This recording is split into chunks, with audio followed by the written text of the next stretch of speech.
You blink awake into a blinding white world that creaks beneath you. The air smells like snow mixed with salt, and the wind snaps so sharply it feels like it could chip your whiskers off. Welcome to life as a harp-seal pup, a whitecoat laid on a drifting sheet of ice that might not outlast the week.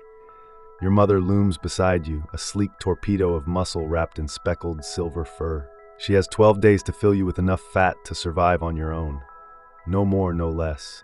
She works like a factory line, pumping 40% fat milk into your stomach until you literally double in weight. But even she can't fight the calendar. Each sunrise, the ice thins, cracking at the edges, fizzing as seawater licks the underbelly. The floe you're lying on already has hairline fractures like veins in old glass. Day 9. A freak thaw lifts fog off the surface like steam from a kettle. Your mother pauses mid-nurse, nose twitching at the unfamiliar warmth.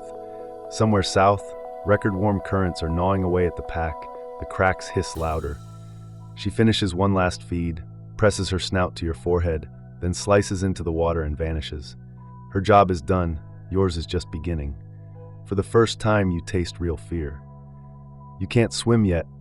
Your baby fur acts like a sponge, dragging you under if you roll off the edge. But you do have teeth and a scream. A glaucous gull swoops in, eyes bright, and pecks at the velvet skin between your flipper and torso.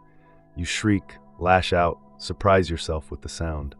The gull hops back, reassessing. 100 meters away, a male polar bear lifts his head. He smells blood, fat, and vulnerability. You push to your belly and scoot toward a ridge in the ice, flippers scrabbling like paddles on concrete. The bear splashes through a melt pool, accelerating. The only thing slower than you on this floe is time itself. Just as the bear closes in, the ice under him shears off with a shotgun crack. He plunges chest deep, claws scrabbling for purchase. The delay buys you 15 priceless seconds, enough to wiggle behind a pressure ridge crusted with drifted snow. The bear hauls out, snorts, and decides the game isn't worth the calories. He lumbers north. Night falls for 2 paltry hours. Temperature drops, the floe stiffens. In the morning, you feel lighter, because your white fur is molting. Dark, streamlined pelt emerges underneath, the uniform of a swimmer. Hunger gnaws now. The ice thins again, and survival calculus flips. Staying on the floe is more dangerous than diving off. You crawl to the lip, beat your front flippers in a frantic drum roll, and roll into the black. Saltwater shocks like electricity. Instinct tells you which muscles to tuck, which to flare. You bob once, inhale, and dive after your own shadow. The world underwater isn't white, but emerald, streaked with sunlight spears and peppered with jellyfish. You snap at one, gag, and learn lesson 1. Jellies are decoration, not dinner. Real food, Kaplan krill, glitters deeper, but your lungs burn long before you reach it. You surface for breath. Behind you, something hulking slides along the ice edge, a Greenland shark, blind eyes milky, mouth yawning wider than your body. You veer hard, skim just beneath the ice, heart hammering. Over the next weeks, the ocean becomes a treadmill. You drift south on the Labrador Current, sometimes sleeping with one eye cracked for sharks, sometimes sprinting away from chunks of ice calving like thunder. At first, every dive ends in panic. Then you discover rhythm. Exhale half your air to lose buoyancy. Kick, glide, rise, breathe. Your coat darkens slate gray. You shed the last childish tuft of white. It floats up like a feathered goodbye. Spring finds you hundreds of kilometers from the whelping patch, skimming bays rimmed by fishing boats. Their engines throb day and night, chasing cod and halibut, but also curious about you. Some crews keep their distance, others aren't so polite. You see a cousin hauled onto a blood-slicked deck, rifle shot echoing over the water. His pelt has changed color from fashion white to practical gray, which technically spares him under the European ban. But loopholes and markets have long memories, and enforcement in the open sea is foggy at best. You dive, tail pumping, until the hum of propellers fades. Months pass. You grow into a subadult, a beater, named for the way your new fur lies in alternating dark and light bands that slap like drumsticks when you swim. Predators shift. Great white sharks now patrol these waters, following resurging gray seal colonies. One afternoon, you ride a bait ball of herring toward Cape Cod, and the ball implodes, split by jaws rimmed with teeth as long as your flipper. You juke left, feel suction tugging water from your wake, and rocket toward the seabed. The shark chooses a larger, slower target, and the sand muffles the screams. Entanglement stalks you more stealthily.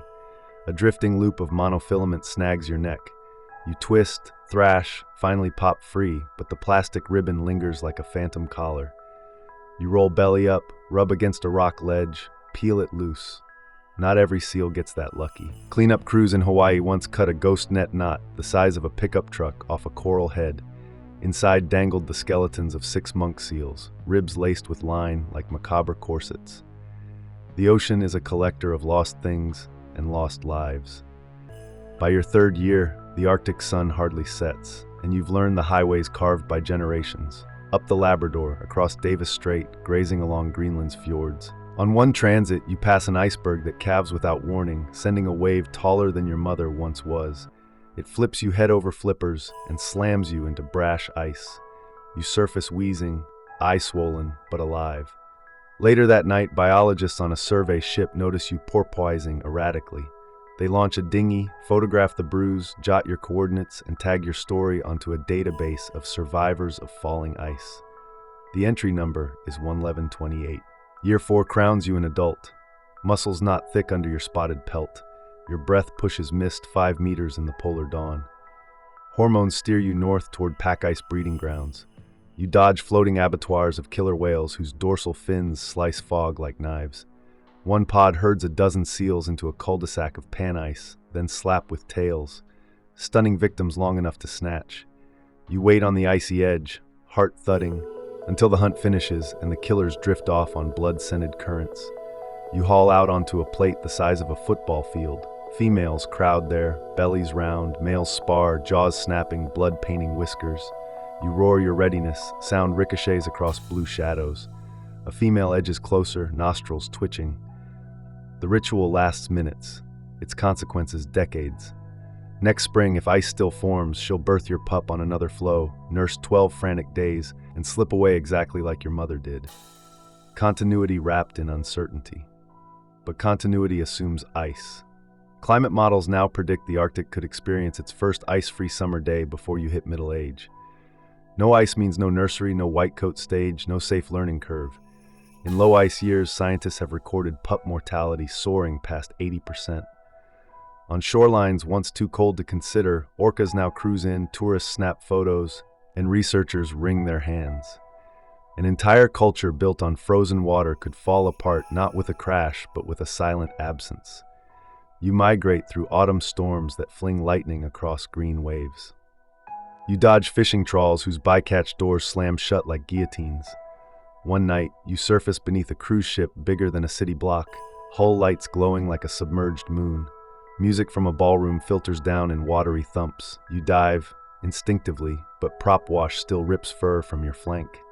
Pain blooms hot. You kick into the dark until the noise fades.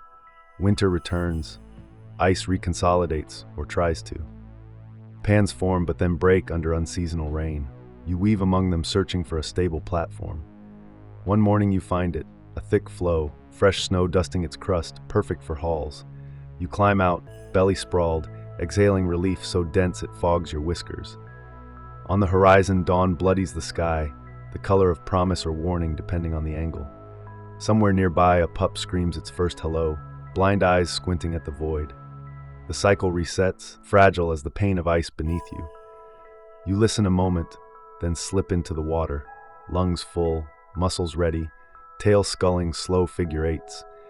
You have places to be and a diminishing window in which to reach them. Whether you live another year or another 20 depends less on your instincts than on forces far above the waves, policy debates, carbon outputs, plastic consumption, and the whims of weather patterns growing less predictable with each passing season. But seals are stubborn. You were born on a raft of melting ice, raised in predator-strewn waters, and tagged survivor long before your first birthday. The odds have never been fair. They've simply been yours. So you dive again, disappearing beneath shards of sunrise, swimming toward a future that will test the limits of blubber, stamina, and sheer incorrigible will.